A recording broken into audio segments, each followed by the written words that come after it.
तो जैसा कि आप लोगों को पता है कि यूके की गवर्नमेंट ने की थी काफी सारी अनाउंसमेंट्स यूके इमिग्रेशन पॉलिसी में चेंजेस को लेकर, और ये जो चेंजेस थे, ये जो अपडेट्स आए हैं, ये ऑलमोस्ट सारी ही वीजा कैटेगरीज को अफेक्ट कर रहे हैं, चाहे वो स्किल्ड वर्कर वीजा हो या फिर केयर वर्कर वीजा हो, डिपेंडेंट वीजा हो। यहाँ तक कि ये अपडेट्स ब्रिटिश सिटीजन को भी अफेक्ट कर रहे हैं जो स्पाउस वीजा पे अपने पार्टनर्स को यूके लाना चाहते थे। तो इन सारी अनाउंसमेंट्स होने के बाद लोगों के दिमाग में काफी सारी कंफ्यूजन थे, काफी सारे डाउट्स थे, क्योंकि जो अपडेट्स आए थे वो काफी प्रिसाइज थे, काफी शॉर्ट थे, और लोग जो ऑलरेडी थे उन वीजा पे या जिनका वीजा ऑलरेडी लग चुका है यूके के लिए, वो लोग काफी कंफ्यूज थे कि हमारे साथ अब क्या होने वाला है, क्या ये नए रूल्स हमारे लिए एप्लीकेबल हैं या नहीं, या ये नए रूल्स जो आने वाले हैं इनसे हमारे लाइफ पर क्या इफेक्ट पड़ेगा, हमारे प्रोसेस पे क्या इफेक्ट पड़ेगा। यूके की गवर्नमेंट ने इन सारे क्वेश्चंस को क्लैरिफाई करने के लिए एक न्यूज पब्लिश की है, जिसमें उन लोगों ने काफी सारी क्लैरिफिकेशंस पोस्ट की हैं इन सारी अपडेट्स को लेकर। तो चलिए देखते हैं कि वो क्लैरिफिकेशंस क्या है।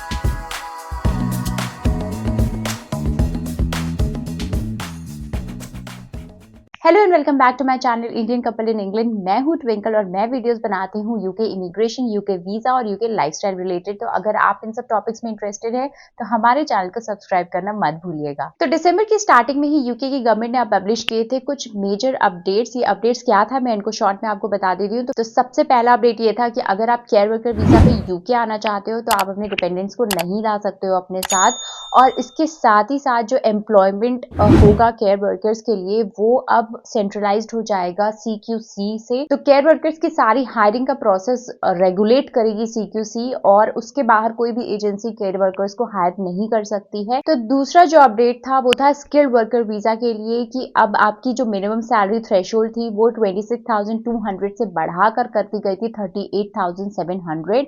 और इसके साथ ही ये अनाउंस भी किया गया था कि ये जो मिनिमम सैलरी थ्रेशोल्ड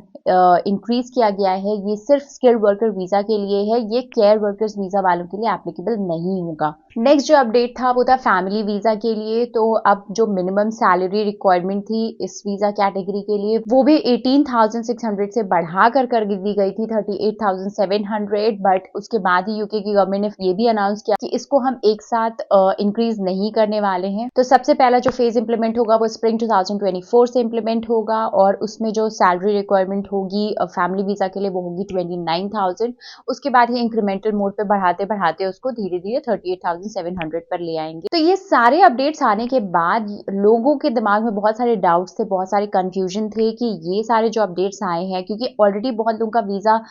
प्रोसेस हो चुका है, बहुत लोगों के पास ऑलरेडी एक जॉब ऑफर है, बहुत लोग ऑलरेडी यूके में है। तो ये सारे जो लोग थे वो बहुत ही ज्यादा कंफ्यूज थे कि अब ये सारे जो चेंजेस अपडेट्स अनाउंस हुए हैं ये हमारे ऊपर कैसे अप्लाई होंगे। तो बहुत सारे लोगों के क्वेश्चंस आ रहे थे, क्वेरीज आ रही थी हमारे पास भी, कि वो लोग पूछ रहे थे कि हम ऑलरेडी यूके में है स्टूडेंट वीजा पे या केयर वर्कर वीजा पे, तो अब हम अपने डिपेंडेंट्स को ला सकते हैं या नहीं। तो ये सारे बहुत सारे डाउट्स चल रहे थे। तो इन सब डाउट्स को क्लैरिफाई करने के यूके की गवर्नमेंट ने क्लैरिफिकेशन दिया है सारे ही अपडेट्स को लेकर। उन्होंने बहुत ही क्लियरली बताया है कि जो लोग ऑलरेडी यूके में है वो क्या कर सकते हैं, जिनके जॉब ऑफर है जिनके पास, या जिनके वीजा ऑलरेडी लाइंड अप है, उनके ऊपर ये अपडेट्स कैसे एप्लीकेबल होगा। तो सबसे पहला अपडेट जो आया है वो है केयर वर्कर्स और सीनियर केयरर्स के लिए। तो जो केयरर्स और सीनियर केयरर्स ऑलरेडी यूके में है अपने डिपेंडेंट्स के साथ, वो कंटिन्यू रहेंगे अपने डिपेंडेंट्स के साथ रहना, उनके डिपेंडेंट्स को वापस नहीं भेजा जाएगा। और अगर कुछ ऐसे केयर वर्कर्स थे जो अभी डिपेंडेंट्स के साथ नहीं थे, उनके डिपेंडेंट या तो है नहीं अभी, या मतलब उनकी शादी नहीं हुई है अभी, या फिर वो अपने डिपेंडेंट के बिना ही यूके में रह रहे थे, तो वो भी अपने डिपेंडेंट्स को यहाँ पे ला सकते हैं, क्योंकि उनका वीजा ऑलरेडी पहले इस जो भी रूल्स चेंजेस हुए हैं उसके पहले प्रोसेस हो चुका है। तो वो लोग ऑलरेडी यूके में ले आ सकते हैं अपने डिपेंडेंट्स को, और साथ ही साथ वो कंपनी भी स्विच कर सकते हैं। वो जो उनका सेटलमेंट का प्रोसेस था, जैसे 5 इयर्स बाद आप सेटल हो सकते हो, वो प्रोसेस अभी भी रहेगा, उनके लिए एप्लीकेबल रहेगा। उनके लिए कोई चेंजेस नहीं होंगे, मतलब उनके लिए ये जो नए अपडेट्स आ रहे हैं वो कोई भी अपडेट्स उनके लिए एप्लीकेबल नहीं होंगे जो ऑलरेडी यूके में है। अब बात करते हैं उन लोगों की जो किसी और रूट पे थे, सपोज वो स्टूडेंट वीजा पे थे और वो केयर वर्कर वीजा में स्विच करने वाले हैं, तो उनके साथ क्या होगा, वो क्या डिपेंडेंट ला पाएंगे या नहीं, क्योंकि स्टूडेंट वीज़ा अगर आप रिसर्च प्रोग्राम में हो तो आप स्टूडेंट वीज़ा पे अपने डिपेंडेंट्स को ला सकते हो, या फिर अगर जनवरी 2024 के पहले आप अपने डिपेंडेंट्स के साथ ऑलरेडी मतलब यहाँ ला चुके हो उनको, अगर आप रह रहे हो उनके साथ, और अगर आप केयर वर्कर वीज़ा पे स्विच करते हो तो क्या आप अपने डिपेंडेंट्स को ला सकते हो या नहीं। तो इसके लिए यूके की गवर्नमेंट ने क्लैरिफिकेशन दिया है कि तो जो लोग ऑलरेडी ऐसे वीज़ा रूट पे हैं जिसमें डिपेंडेंट्स अलाउड हैं, वो अगर स्विच करते हैं केयर वर्कर वीज़ा पे तो वो अपने डिपेंडेंट्स को नहीं ला सकते हैं। सपोज आप स्टूडेंट वीज़ा पे हो, आप रिसर्च प्रोग्राम में थे, आप ऑलरेडी अपने डिपेंडेंट के साथ यहाँ पर रह रहे हो, आपको केयर वर्कर वीज़ा में स्विच करना है, तो आप अपने डिपेंडेंट्स को अब यहाँ पे नहीं रख सकते हो। तो नेक्स्ट जो अपडेट है वो है केयर वर्कर एजेंसीज के लिए जो सीक्यूसी रेगुलेटेड नहीं थी, तो अभी जो लेटेस्ट अपडेट था उसके अकॉर्डिंग अब केयर वर्कर्स की हायरिंग सिर्फ सीक्यूसी रेगुलेटेड एजेंसीज के थ्रू ही हो सकती है। बट जो ऐसी एजेंसीज ऑलरेडी एग्जिस्टिंग है जो सीक्यूसी रेगुलेटेड नहीं है और वो हायरिंग उन्होंने कर रखी ऑलरेडी केयर वर्कर्स की, तो वो जिनको उन्होंने ऑलरेडी हायर कर रखा है उनका वो वीज़ा एक्सटेंड कर सकती हैं, और वो नए लोगों को हायर नहीं कर सकती, बट जो उनके ऑलरेडी अंडर हैं, जिनका उन्होंने ऑलरेडी स्पॉन्सर कर रखा है, उनको वो फिर से एक्सटेंड करवा सकती हैं उनका वीज़ा। तो नेक्स्ट जो क्लैरिफिकेशन आया है वो है स्किल्ड वर्कर वीज़ा के लिए जो मिनिमम इनकम थ्रेशोल्ड इन्होंने लगा दी थी 26,200 से इन्होंने बढ़ाकर उसको 38,700 कर दिया था। उस पर भी इन लोगों ने क्लैरिफिकेशन दी है कि जो लोग ऑलरेडी इस रूल के इम्प्लीमेंट होने से पहले इससे कम सैलरी पे या तो यूके आ चुके हैं या उनका वीज़ा प्रोसेस हो चुका है, वो अगर बाद में जाके अपने स्पॉन्सर को चेंज करना चाहते हैं या फिर अपना वीज़ा जो है वो एक्सटेंड करना चाहते हैं, तो वो लोग जो मिनिमम इनकम थ्रेशोल्ड है इनका 38,700 उससे एग्जेम्प्ट होंगे, मतलब वो उनके लिए एप्लीकेबल नहीं होगा। साथ ही इन्होंने एक बहुत ही अच्छा पॉइंटर यहाँ पे मेंशन किया है, would however expect their pay to progress at the same rate as resident workers, therefore they would be subject to updated 25th percentile using the latest pay data when they make an application to change the employment, extend their stay or settle। तो जब आप change करने जा रहे हो अपने employ को या फिर एक्सटेंड करने जा रहे हो अपना स्टे, तो आपको ये मेक श्योर करना है कि आपका जो अब पे होने वाला है वो इन लाइन है जो अभी